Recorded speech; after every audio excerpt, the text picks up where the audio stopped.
this session. So if for some reason either you miss a question, or if you're watching this on repeat and you wanted to see the kinds of things we discussed, you can. I will be managing all of the chat. So if you do have questions for our alumni panelists, please link it to me in the chat and we'll go over all of them together. And it's also okay if you are like, I'm kind of shy and I want to private message my question. I'm very much like that in Zoom when it's not like at work. So if you want to privately message, that's okay too. So very quickly, we are going to let all of our alumni panelists introduce themselves. I think just for ease of access, Calista is going to go first, and then I will, I guess, very quickly to buy Ryan some time. I'm myself am a double alum as well. So if you encounter any questions that you're like, oh, I don't really know the answer to this, don't worry. I can also probably help as well. So Calista, I'll let you kick it off. Hi, everybody. My name is Calista Tyree. I am a recent graduate of St. Mary's. I just graduated this past May 2020, the COVID graduates, as I call my class. And I graduated with my degree in communication studies and my minor in Spanish. And now I work in sports media. I'm a sideline reporter for a professional soccer team in Oakland, California, and I also work as a director of media and PR with the soccer agency. So everything media and sports is just what I do.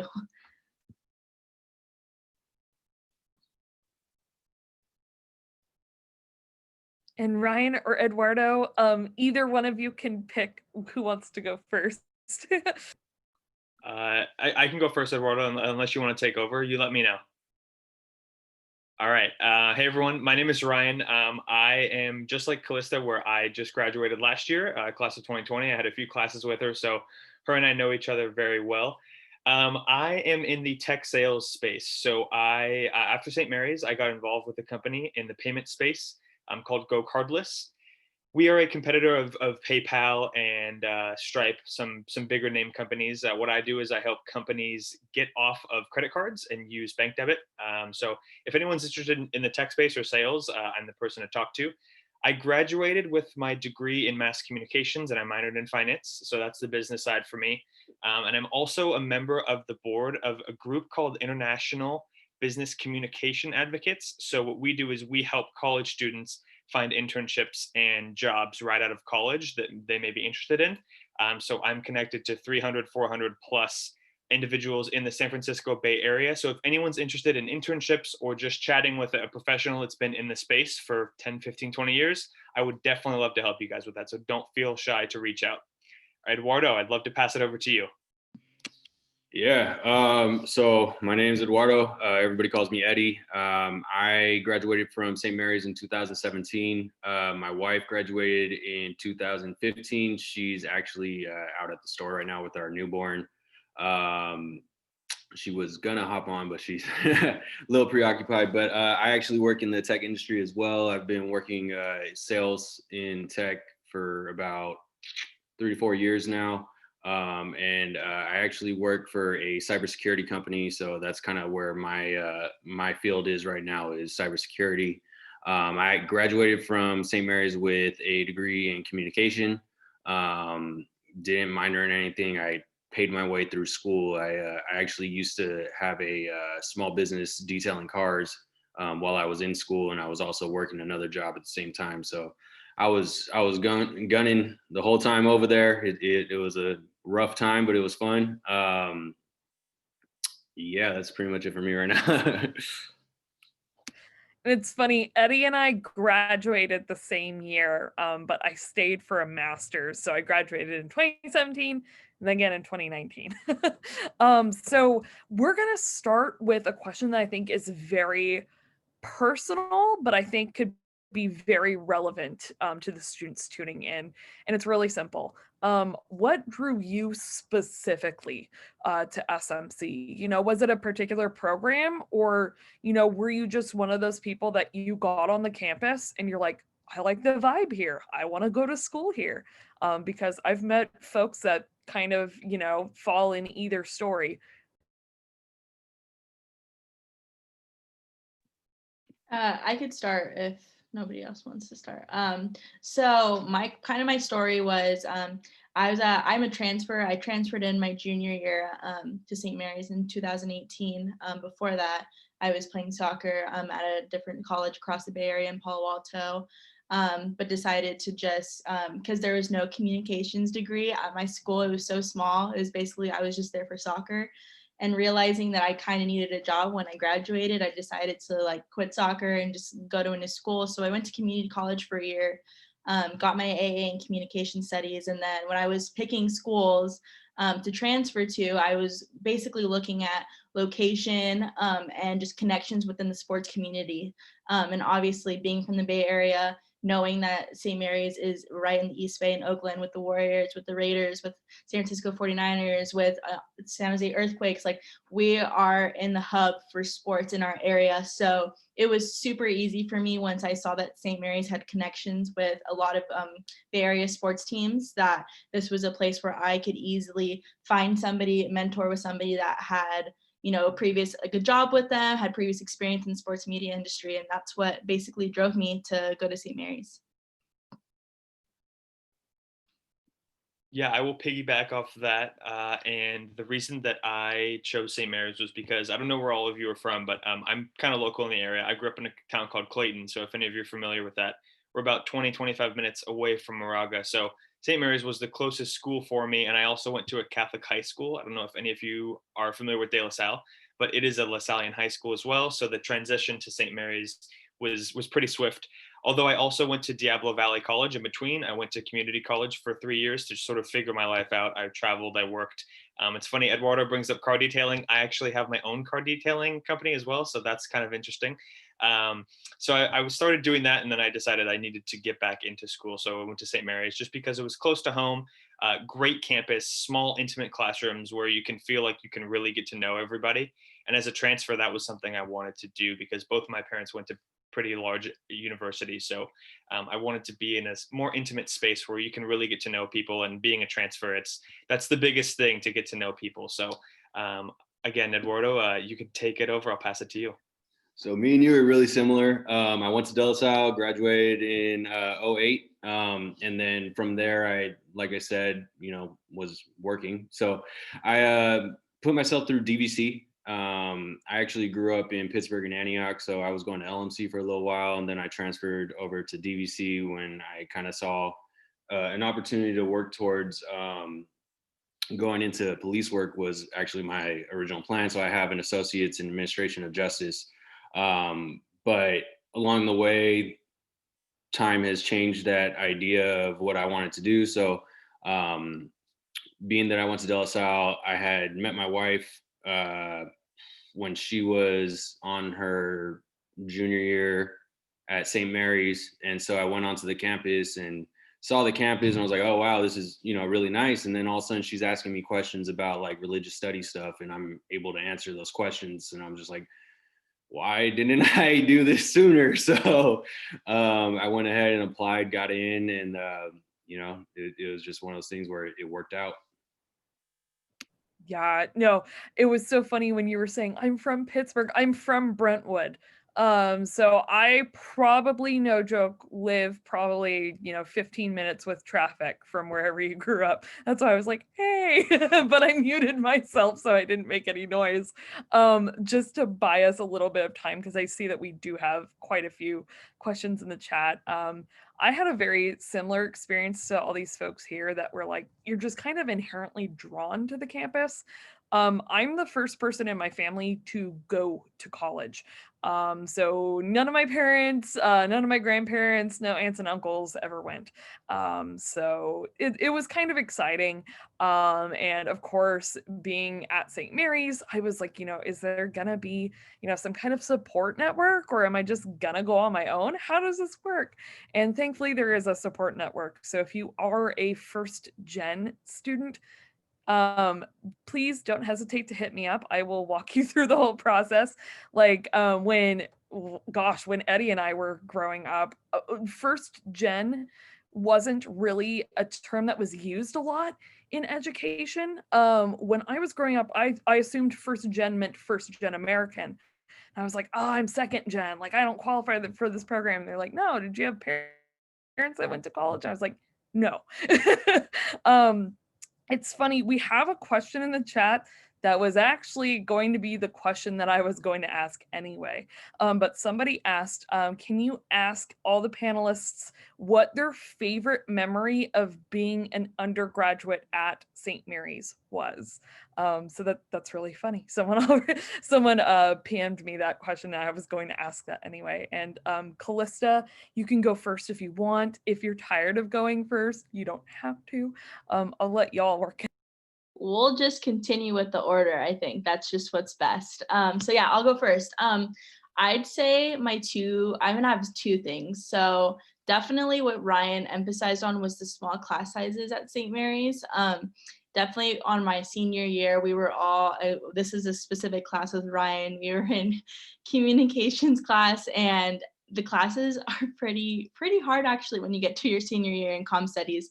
So having a support group of your peers and classes was huge for us, especially in the class.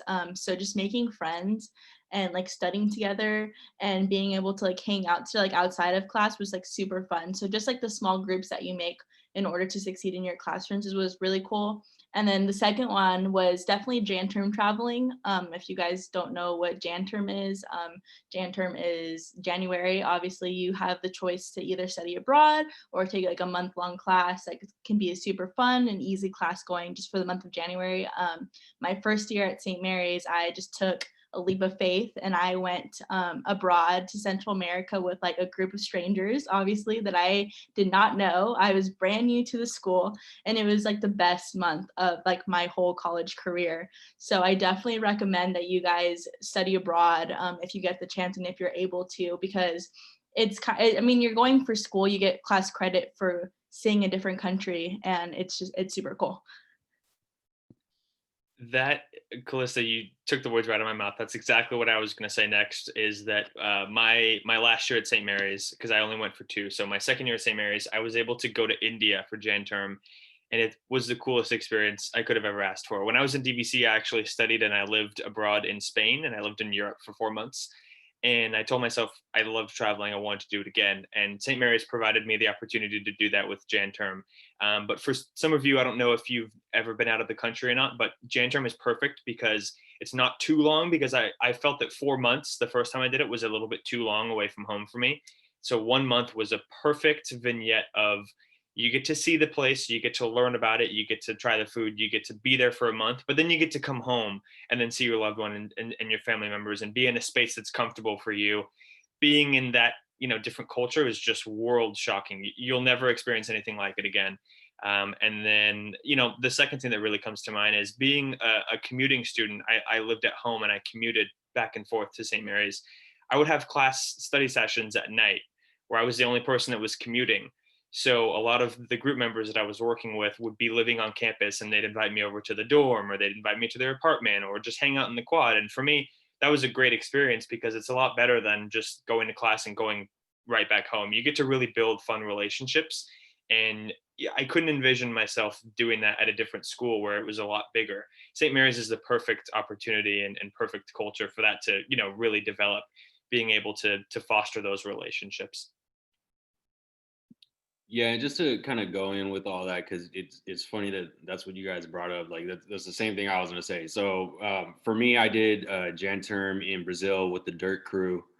We did that. That was my last year at St. Mary's as well, and that was really fun, really cool. I'm Salvadorian and Mexican, so for me, it was like to go to a different Latin America culture and see like the differences and the similarities between us. Like it's awesome, you know what I mean? And like what I thought was pretty cool is Portuguese and Spanish, they're pretty far off, but they understood me better when I spoke Spanish to them than when I spoke English to them. Just because there's a lot of similarities but the problem with that also is that there's words where it's like it sounds the exact same, but it has like a completely different meaning, and that can be an interesting conversation. So that was definitely like the highlight of my time at St. Mary's. Other than that, I would definitely say all the friends I made, all the like people that I to this day still talk to, and we still check in on each other, see how things are going. That was always a great thing, and like the support group from the other students was awesome because,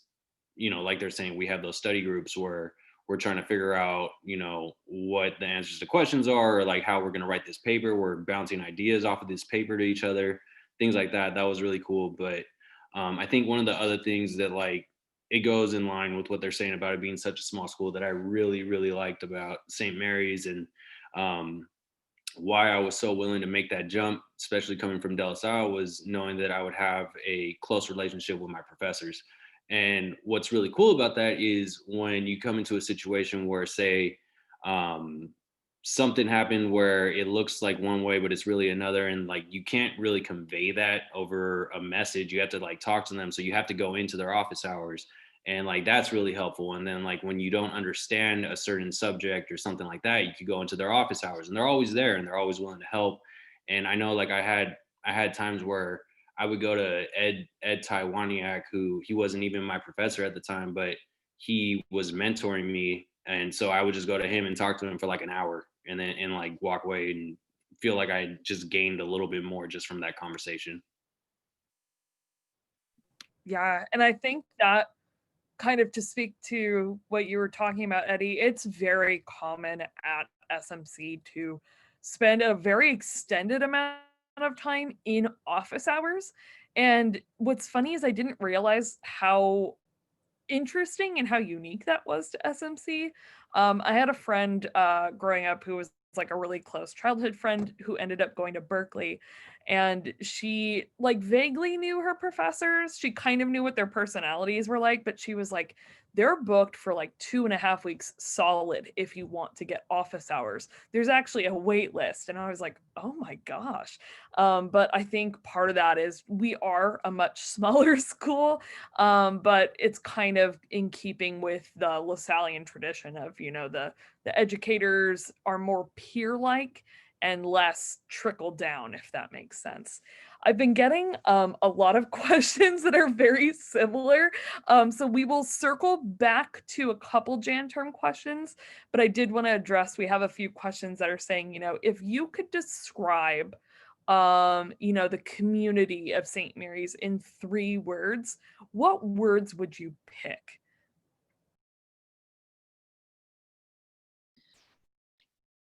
Can someone else go? I gotta think about it.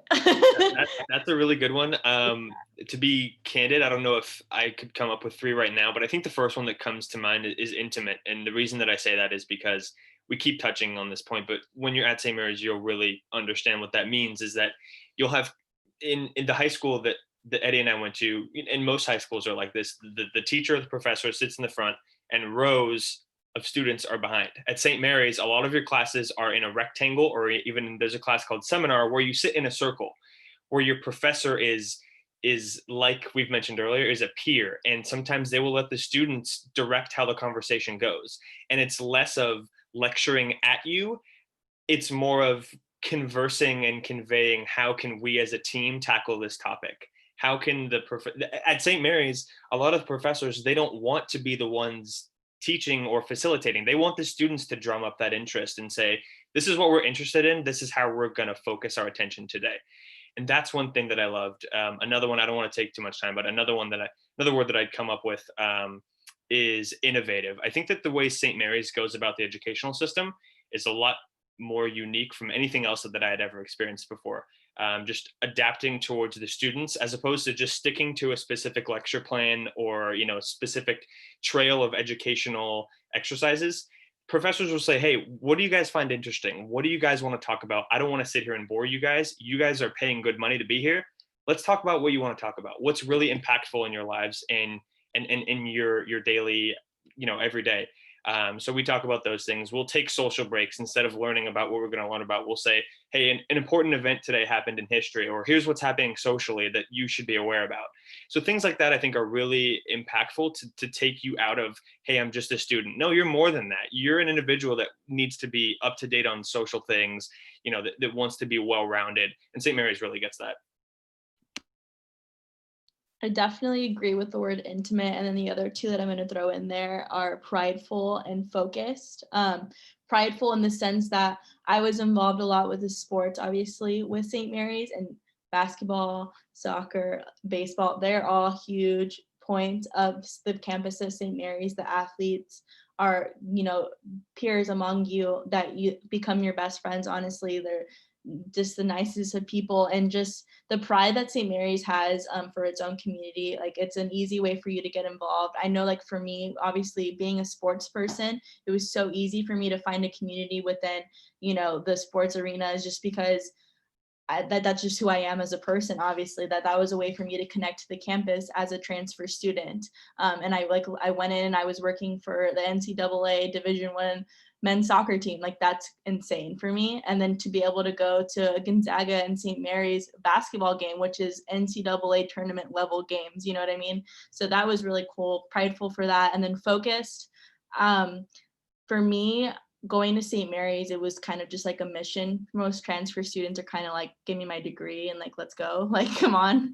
But I think I didn't meet one person at St. Mary's that didn't have a plan, didn't know what they wanted to do post-graduation. I feel like everybody at St. Mary's has a good grasp of what they want to do with their lives and what they want to accomplish. And that, just being around that type of energy in your classrooms, that your fellow peers want to succeed along with you, is a huge, huge help. Like, don't get involved with, don't surround yourself with people that aren't on the same page as you, because they're going to bring you down. Obviously, those are what your parents tell you, but it's like a huge, huge thing that I recommend, just surrounding yourself with people with the same energy and focus as you.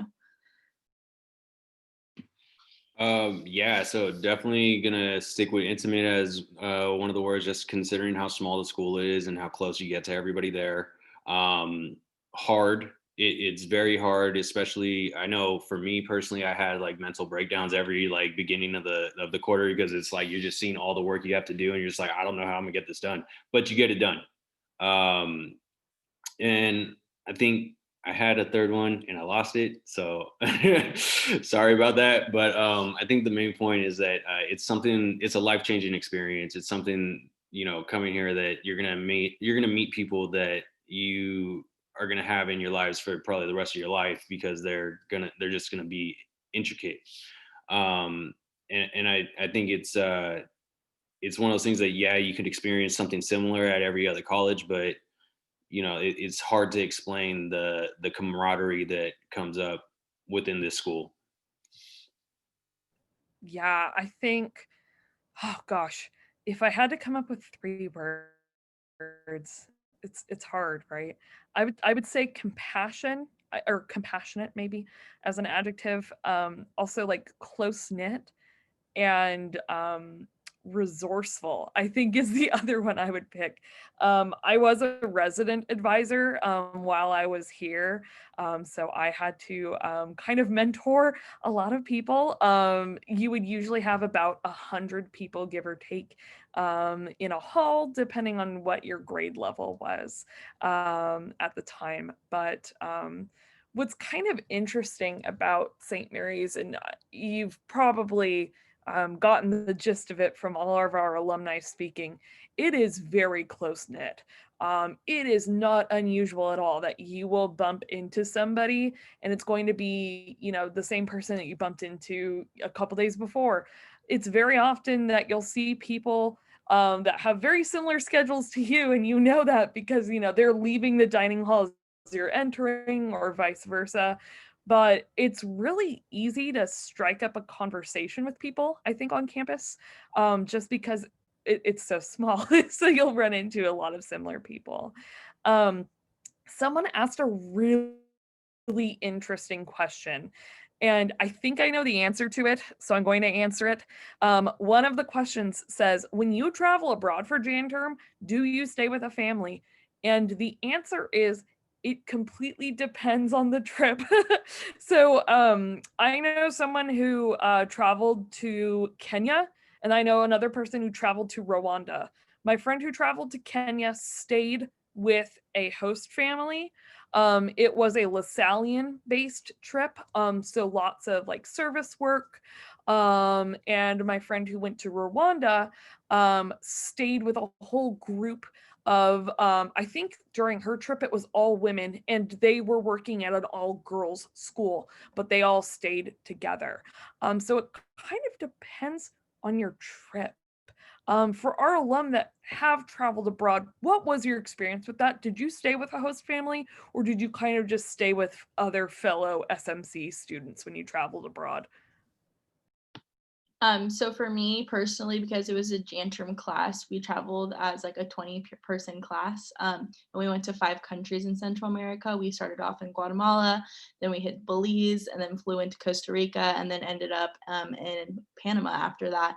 And we stayed in hostels or like low like maintenance hotels. Obviously, we're not traveling for vacation. It was like not resorts living. Obviously, unfortunately, if you're used to that, that's not where you're going to get with traveling abroad. But it honestly just immerses you into the experience itself. It was more like a science type of trip that I was in. We were researching the forests and like researching the animals, like the people there. Like it was just kind of getting to know the area type of class. And there was in Costa Rica, we actually stayed with the indigenous group in Costa Rica, one of them. So they like housed us for a night, gave us like these like little huts to sleep in, and like they cooked us like a traditional meal. So it's really just on the go, like in the slums, unfortunately. But that's kind of like the best way to do it, because that's how I immersed myself and I learned the most, is because I was in there.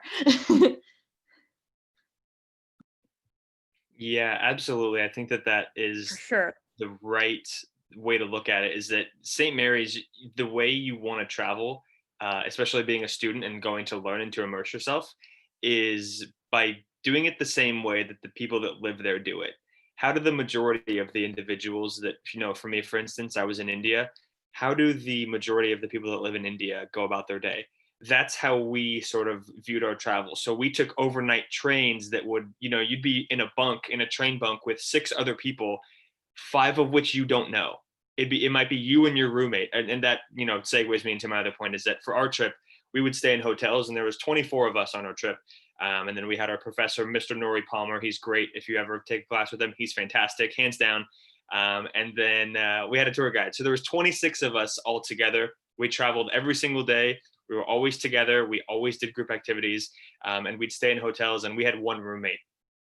And it was great because you get to know somebody really well, but you also do everything together. So you get to know the group really well, and it's a fun group dynamic.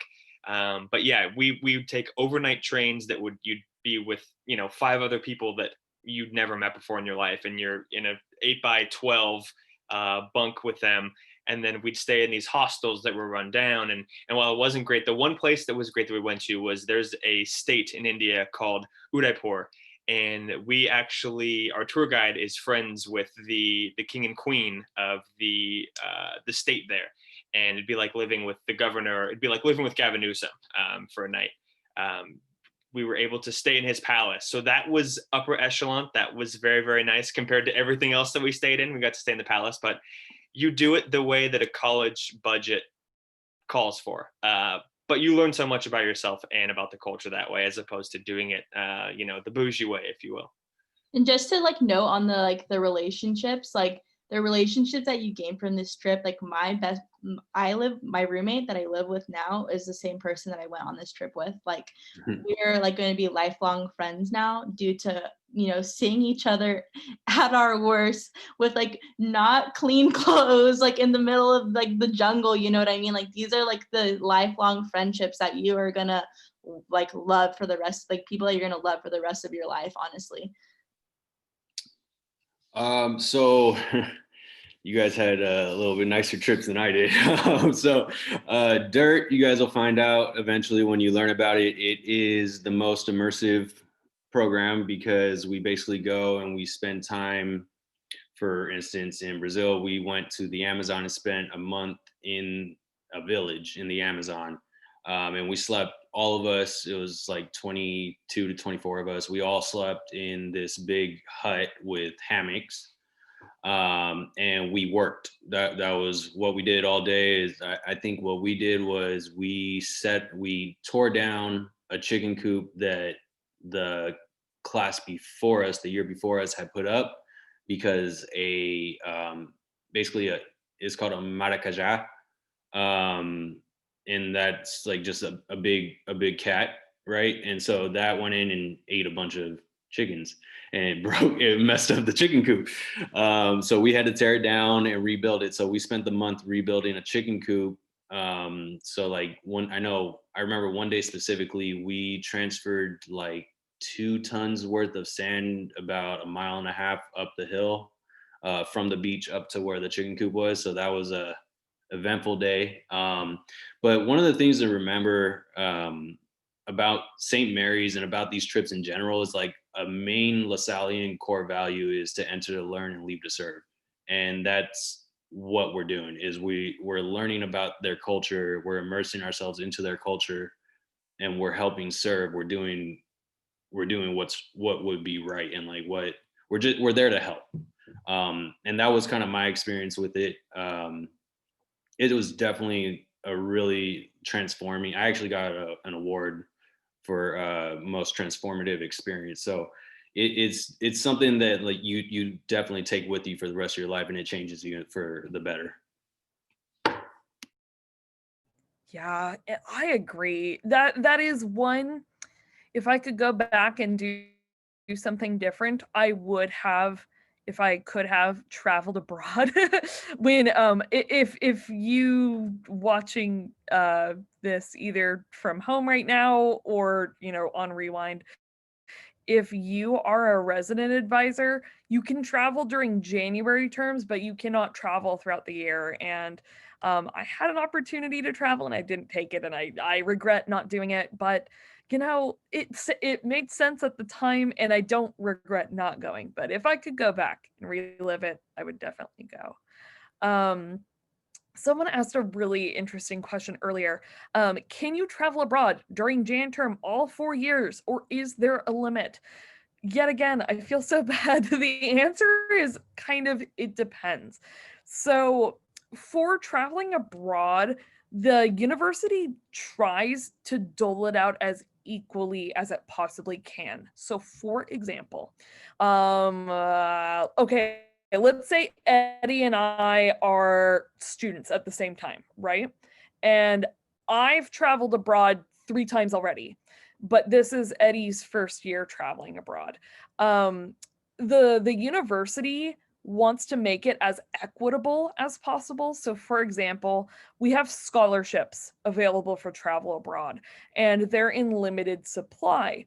You'll be considered for a scholarship more favorably if this is like your first time or second time traveling abroad, as opposed to, in my example, if it's like my third or fourth time and Eddie's like, hey, but I need scholarship, he's probably going to get priority. I hope that sort of makes sense for the person who asked that question. We had another question that was. 1 second. I think it's like important to distinguish the whole like or Jan term travel abroad and like the semester travel abroad. Like the 3 of us, from what I'm realizing, I think, is that we did the Jan term, so we only went for the 1 month, but there's also programs that you can go for a full semester, and those are like different ones. But yeah, sorry, just like I wanted to like clarify. Yeah, and the scholarship is. Yeah, the scholarship's the most important part. So I think I'm. Someone's lagging. I hope it's not me, but I can take it from here just quickly. So guys, if you if anyone's like me, and Eddie was this way too, we had to pay our way to get to where we were. So I actually had to do some scholarship to actually accept the Jan term application. So what you can do is you can apply and you'll get, I'm not sure how many times you can get scholarship. I only applied once because I only traveled once. But you will get scholarship. And then the more times that you go, let's say you go your freshman year, if you apply for scholarship by the time you're a senior, you probably won't get that scholarship because it will go to someone else that hasn't received that. So you will probably get it, freshman or sophomore year, or if you decide to do it your junior year for your first time, then you'll probably get the scholarship. But I wouldn't rely on being a senior and having gone 3 times already. I wouldn't rely on assuming that you're going to get that scholarship again, because it's like first priority. So students that haven't got it, you will receive it probably the first time, and then it's sort of up to chance if you receive it after that. But that's a great way. My trip went from, just to give you, I'm a numbers guy, so just to give you some tangible numbers to work with, the trip for January was $4,500 for me without the scholarship. Now that seems like a lot of money to put up for 1 month. With the scholarship, we paid $1,300 for the whole month, for everything covered. Everything's included. Everything was taken care of for $1,300. So if you can imagine, going to live in a different country for $1,300, a lot of the times a flight from here to India, that'll put you at $1,200 by itself, the flight. So if you can get it down to that, that's how the scholarship really helps. So just thought I'd throw that in there. And the prices range for these. Like, one of my friends, she got the scholarship for ours, and it basically covered it all. Like, the prices range for each of the trips, but I'm guessing just because we were closer in the same continent, it was a little bit cheaper for us. So a scholarship can basically cover your whole trip essentially. But just to cover on it, you can definitely go study abroad for the semester and then hop on the Jan term and study abroad there. We had a girl that did that. She was in Europe for the whole fall semester, and then she came with us to Central America in January, and then I think she even studied abroad again in the freaking spring. So you could definitely do that. Like, it's possible, but it costs money. It's not included in your tuition. I apologize, everyone, for the lag on my end. I have a feeling it's me. I'm so sorry, everyone. I apologize in advance. We have a really good question, though. This came a little earlier in the chat, and someone asked if any of our alum were in clubs, what was their experience with them? So if any of you were in clubs, tell us what clubs they were. And if not, I was in a few. So if we have some alum who were like, I wasn't in clubs, that's okay.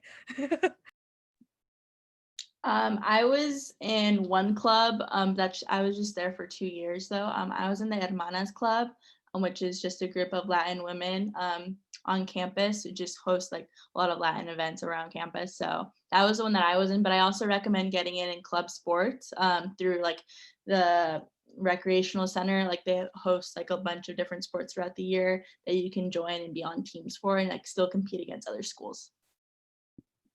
Yeah, I think quickly, I was a part, I was a co-founder, a friend of mine, Laura, we started the communications club on campus, and we emphasized getting people in the industry that were, either journalists or in the media or, were authors and things that had to, or in PR and HR, things that had to do with, sort of what people are interested in. We would have them do like guest panels and come to St. Mary's and give a talk in front of, a bunch of students. So I helped co-found that, and that was really, really fun. For anyone that likes getting people to come to an event, like a big name, that was a really cool thing to be a part of. I'm sure that St. Mary's has continued that. And again, Calista just brought up the fitness center on campus. You'll realize that is a hub, at least for me it was, because I tend to think of myself as an athlete. But it's just a place where you can go and work out and have some physical exercise and go with friends and ride a bike or be on the treadmill or, do yoga, whatever you want to do, you can go with a group of friends. You can also meet people there too. I met a few friends that way as well. So that's a really cool place to foster those relationships. And then lastly, again, if any of you are interested in joining another group that may be off campus, you can talk to me about that as well, because I can help connect you that way. So I'm sad to hear that you're saying you co-founded the communication club, because when I was there, I was the treasurer of the communication club.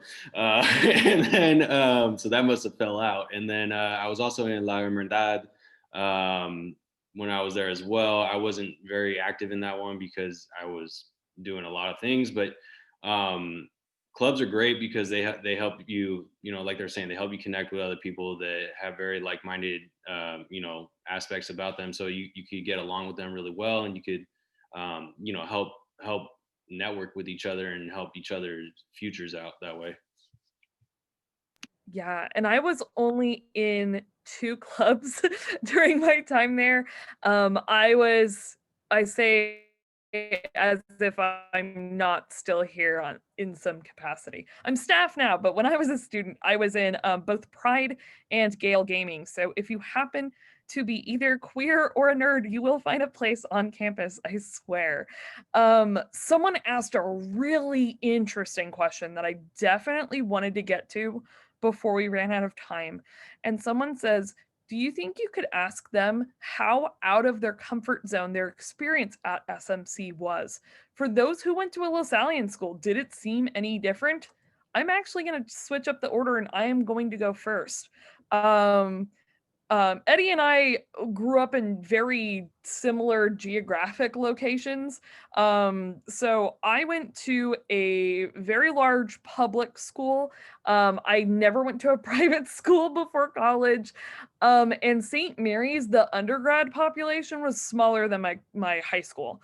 So when I got to SMC, I thought, it was my first choice school. I didn't have any reservations about that, but what I was scared of is it going to get monotonous to see the same people day in and day out? The answer is no. But I would say with a caveat, St. Mary's is what you make of it. So if people invite you to go places, go with them. I know this is terrible scholastic advice, but you can always stay up later and do your homework, but you cannot go back in time and accept an invite or decline an invitation. So my kind of suggestion is, if people give you the opportunity to go do things, go do them. Go back home and then do your paper later when you're less stressed about it. But for me, SMC was out of my comfort zone. Just because I had never gone to a private school, I didn't really know what to expect, but you really do get used to it after a while. And then I will stop yapping my trap and then let our alumni speak. I'll hop in on this one real quick. I do have a quick question. Was that Liberty or Heritage or what's the other one out there? Damn, I can't remember. There's 3 Heritage, go Heritage, okay. Patriots. Yeah, it was Heritage. For a while. Yeah, no, for me, it was definitely less stepping out of my comfort zone as far as like the people I'm around, but more stepping out of my comfort zone with speaking up. I'm very introverted and I like to just keep to myself and just do what I have to do to get what I have to get done. But one of the cool things about seminar is it forces you to get out of that and it forces you to speak and, tell your opinion about things. And that's kind of one of the beauties of it, because you get to learn about people that you otherwise wouldn't learn about them, just because you get to see what their perspective is on something, and it might be different than yours, but they also might have some really valid reasons for that, and it might make sense. And by the end of that conversation, you're agreeing with them. Yeah, I think that's huge. Seminar was by far one of my favorite classes that I've ever taken, and you take one each year, so it's a great chance to develop those interpersonal skills and argumentative skills, that gives you the confidence to say, hey, I can take this and bring it into other classes as well. And for me, adjusting to different schools and different groups of people has always been something that I've had to deal with. I went to public elementary and middle school here in Clayton, and all my friends went to Clayton Valley Charter High School, and then I decided to go to De La Salle. So I had to branch out and meet a bunch of new friends, get involved with a bunch of new different groups of people, and being 12, 13, 14, 15 years old in middle school, then going to high school, that's a really tough transition. And then going from De La Salle to DVC, where again, I knew like 2 people. Again, I wasn't going to a 4-year where I would meet a bunch of my friends for the rest of my life. I was going to a school where everyone works and commutes and goes home. You don't really like build friendships and relationships at DVC because it's such a commuter school. Then transferring to St. Mary's, again, I had to do the same thing with being a transfer, being a commuter, not really having a group of friends.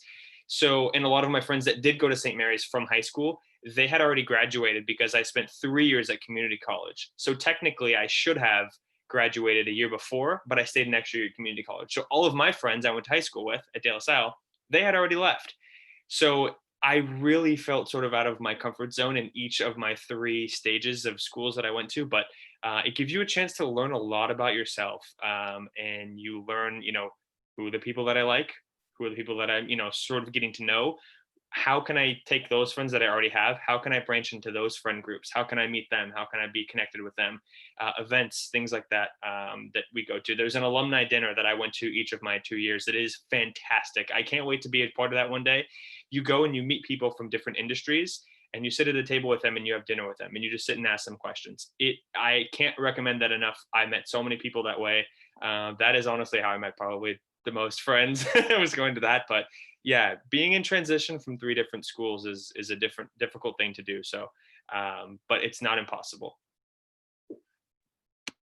Yeah, I think it's definitely different for me and Ryan because we were transfer students. Like I said earlier, kind of when you're a transfer student, your idea is just get in there, take your classes, get your degree, and get out, basically. But if I'm giving advice to like first years that are going into college for the first time, just because my roommate went to St. Mary's for all 4 years and she's from Hawaii. So she literally got off an island and landed in California and just made it work. You know what I mean? So her friends that she met at freshman orientation right off the plane was her friend, like best friends to this day. So on your freshman orientation day, move-in day, make friends with your roommates, talk to your roommates, get to know them, meet people at orientation, like let them know like what you think you're majoring in, like see like where that fits in your hobbies and stuff like that. I definitely recommend that. But just for me personally, it was kind of hard for me to fit into a campus as not an athlete because I was an athlete my whole life, and then I'm just like this a NARP is what we call it, a non-athletic regular person now. um, but it was easy for me to just find my niche. Like obviously I knew that I was a person that wanted to be involved in the sports on campus, so getting an internship and working with the sports on campus is where I kind of met a lot of my friends who were my coworkers, but also my friends on campus. And then just working, like I said earlier, meeting your friends in your classrooms because you guys have one goal is to pass your class. That's like the easiest way to make friends. That is so true. Yeah, you're here to pass. No, Calista, it was so funny when you were talking about your roommate and how, she had met all of her friends during like orientation and classes and stuff. I met my fiance because he was the first person I ever sat next to the first day of school. And I mean, little did I know 6 years later we would get engaged, but I was like, oh, everyone's really peppy. It's the first day of school. Everyone wants to talk and everything like that. So, one thing you will see a lot at St. Mary's is that people actually want to talk to you, which was different than high school for me. High school was literally like, get in, get out. Like, you go to school and then you're done. Then you go home. And then you do your homework for like 6 hours. But for leaving off the evening, I did want to touch upon one of our questions. And just to kind of reiterate, if anyone had any questions that I did not get to, I'm going to put my contact information in the chat so you can always email me. But our last question that we'll have time for today is, what advice do you have for someone who doesn't know what their major is right now? And I think that's a pretty interesting question to ask because I know a lot of students are undecided. Be open. Just go in there, open mind, open heart, and see what you like. It sucks when you don't know, but at the same time, it's kind of the adventure of college, right? You get to figure that out.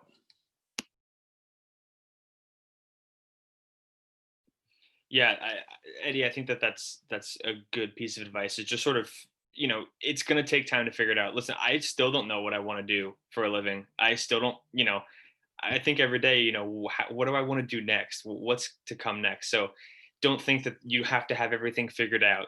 Take your time, maybe start with something. And if you decide that it's not really fitting or working for you, maybe then you can try something else. I firmly believe that life is about figuring out yourself. And there's no point in time where I think that we all truly say, yep, I got it.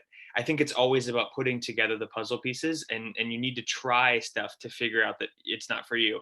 I had a few internships when I was in college, and I learned more about what I didn't want to do for a career, more than what I liked doing. So that should tell you, there were 3 things that I thought, hey, I want to try to do this. I worked in legislative, I worked for a congressman, I worked in software development. I did a bunch of different things that I said, this isn't me. I want to try to figure out something else. So don't feel intimidated. Don't feel like you have to have the pressure, all the pressure on the world on you. I know a lot of my friends were like, I know I want to be a doctor, so I'm going to go pre-med, or I know I want to be a bio major. And then by the time they're seniors, they're like econ majors or they're business majors. So also, you don't need to listen to your friends that they think they're know-it-alls, because trust me, they're just in the same space as you. They're trying to figure it out as well. So my piece of advice would be, just take your time. Don't put all the stress on you, because I did that early in my collegiate career, if you will, and I wish I would have changed that. I've also dropped in the description in the chat below a way for you guys to contact me via LinkedIn. I think that is another thing that you guys should do, is create LinkedIn profiles, so that when you can get experience, that's something great to have. So if you want to connect with me, you can LinkedIn. I'll also put my email there as well, so you guys can reach out that way. And I'll do the same. I put my LinkedIn and I'll put my email. If you guys are interested or have questions about the sports industry, that is obviously me. But so definitely for advice for non-majors, it was definitely what I decided my major in was what I loved growing up. Like I loved watching sports. So I was like, how do I make a career in sports? What do I do? So I like to tell people to base their their major and what they want to do with their life off of what makes them happy and what they feel like they want to be doing like themselves the rest of their lives. For me, that was media. For sports media, I wanted to talk to athletes for a living. I wanted to pick their brains and ask them questions. So that's how I ended up in the communications major. But it definitely it's an exploration, especially your first 2 years in college. It's kind of just figuring out how this whole college thing works, making new friends, trying to, maneuver your way through your classes, get your homework done, live on campus, like live outside of your home. Like that's a huge thing. So don't take it, your first 2 years, do not take it that seriously. And then your junior year, definitely just kind of focus in with what your hobbies are at that point in your life. If you're into freaking painting, be an art major, because art major is totally dope. If you want to make money and you have a cool business idea, major in business and entrepreneurship, do that. Like, I don't know, like it's just like the possibilities are endless at St. Mary's. If you have an idea of what you want to do, there's an area for you and somebody's going to be there to help you make it happen. And I think we can all attest to that. Yeah. Oh, also, if you guys like beer or wine, they have classes for that. I don't think they're old They're enough for that. not old enough. Everyone here is probably below 21. I'm just making an assumption. I was gonna say, if it's any consolation for anyone watching this, I was an English major, did an MFA here, was convinced that I was going to write in the video game industry. That's what I wanted to do.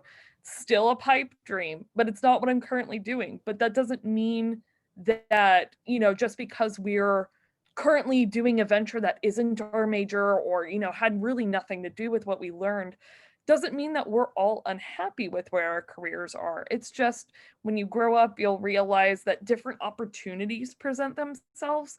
And I know the adjective opportunistic usually gets a negative connotation, but in college, it's actually really advantageous to be opportunistic. Take things as they come, and kind of to just speak to what all of our alums said, definitely hone in on that LinkedIn profile. That actually will help you. That is something that I wish they would have covered more in high school back in my day, but I think in high schools now they actually do.